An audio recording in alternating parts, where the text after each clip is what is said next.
मार्गदर्शन करें। आप बोलो उतना ही जप करूंगा, आप बोलो वही मार्ग पे चलूंगा। मेरे मन को आपकी डोरी की जरूरत है। विपत्ति हम आपको सहज में बता रहे हैं। अनुकूलता का नाश होना हमने विपत्ति मान रखा है, समझना।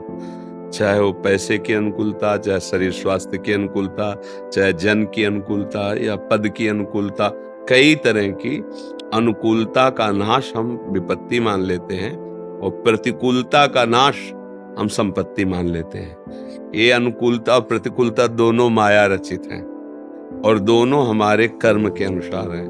पूर्व का जब पाप कर्म आता है तो अनुकूलता का नाश करता है, और पूर्व का जब पुण्य कर्म आता है तो प्रतिकूलता का नाश करके अनुकूल परिस्थिति ला देता है।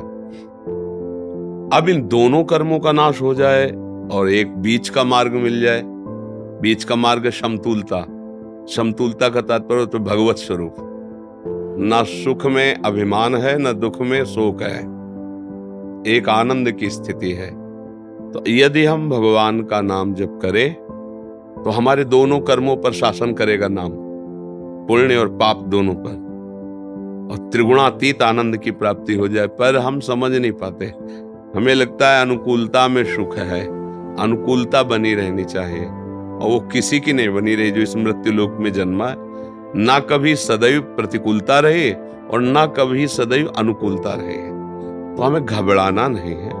भारी से भारी प्रतिकूलता आती है, प्रतिकूलताएं, ऐसी समस्याएं आती हैं कि किंग कर्तव्य विमूढ़ हो जाता है जीव कि अब करना क्या चाहिए, मतलब क्या करूं। मतलब ऐसी समस्याएं आती है कि उसको एक ही रास्ता नजर आता है, या तो अपने प्राण त्याग दूं और या तो कहीं ऐसी जगह भाग जाऊं जहां कोई अपना ना हो। कई समस्याएं। गरीब आदमी है, 1 बीघा खेती थी, बेटी का ब्याह हो, फिर बेच दिया 6 लाख रुपए में। अब एक लड़का है, अब बेटी अब क्या करेगा, वो बूढ़ा होता जा रहा है, परेशानी। अब कितनी समस्या है जीव की। ऐसे कर्म बंधन से माया बांध देती है। दुर्दशा है, दुर्दशा। बहुत संपत्ति है, अब समाज में उसकी लेवल बहुत बढ़ गई है, अब वो संपत्ति छीण हो रही। अब लेवल से नीचे उतरे तो बेइज्जती महसूस होती है, लेवल में हो तो कर्जा ले, अब करे तो क्या करे। मतलब ऐसे माया फांस देती है कि जीव को शांति नहीं मिलती। इसलिए एक उपाय है, भगवान का नाम। भगवान की शरण में होकर के नाम जप करो। ये विपत्ति का समय टिकेगा नहीं, जाएगा जाएगा। भगवान अवतरित हुए तो 14 वर्ष का वनवास आया ना, सियाजू का हरण हुआ ना, दशरथ जी का मरण हुआ ना। भगवान जिनके पुत्र हैं वो पिता पधार रहे हैं, माता वैधव्य को प्राप्त हो रहे हैं। भगवान जिनके पति हैं उन सिया जी का हरण हो रहा है। ऐसे भगवान नंगे पैर 14 वर्ष वनवास। तो ये भगवान ने लीला करके दिखाई हमें कि हम तुम तो मनुष्य हैं, जीव हैं, उनके अंश हैं। वो जब स्वयं अवतरित होते हैं तो देखो कृष्णावतार में देखो जेल में अवतरित हो रहे, माता पिता की हथकड़ी बेड़ियां पड़ी हुई, भयंकर राक्षस स्वभाव वाले वहां रक्षा में लगाए गए हैं, उनकी सुरक्षा। मतलब ये क्या भगवान हमको संदेश दे रहे हैं। आएंगे हमारे जीवन में, पर घबराना नहीं है। जन्म ले रहे हैं मथुरा की कारागार में और रातों रात आ रहे हैं नंदालय में। भगवान को चुरा के ले जा रहे हैं कौन? अगर अपने स्वरूप में आ जाए तो है क्या कोई? खींच के बाल पकड़ के पटक के कंस को मार दिया। क्या कंस क्या चीज है?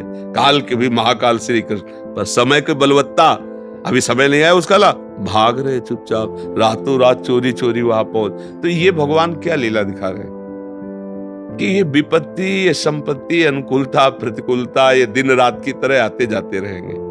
आप थोड़ा विवेकवान बने, सत्संग सुने, नाम जप करें। ऐसी परिस्थिति में धैर्य न खोएं। ये समय चला जाएगा, ज्यादा परेशानी की जरूरत नहीं है, ये टिकेगा नहीं।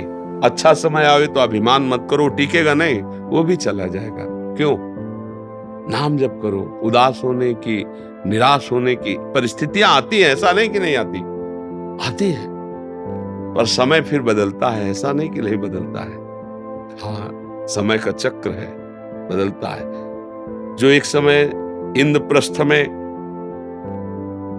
ऐसा वैभव राजस्व यज्ञ कर रहे हैं, उसी के बाद जुआ का आदेश होता है, 12 वर्ष का वनवास, 1 वर्ष का अज्ञातवास। ऐसे महापुरुषों की पत्नी को सभा में निर्वस्त्र करने के लिए घसीट के लाया जाता है। कैसी विपत्ति! ये भी नहीं टिकी, फिर लौटा समय। हस्तिनापुर के चक्रवर्ती सम्राट पर बैठेला। ये देखो लीलाएं हम क्यों गाते हैं, लीलाएं हम क्यों सुनते हैं, कि मुझे धैर्य मिले कि वो तो मेरे से बड़े थे, सब तरह से बड़े थे, देवताओं के अंश से प्रकट हुए थे। हमें चाहिए कि थोड़ा विवेक का आश्रय ले, धैर्य पूर्वक चले, सत्संग सुने, नाम जप करे, घबराए नहीं, कुछ ऐसा कदम न उठा ले जो नहीं उठाना चाहिए।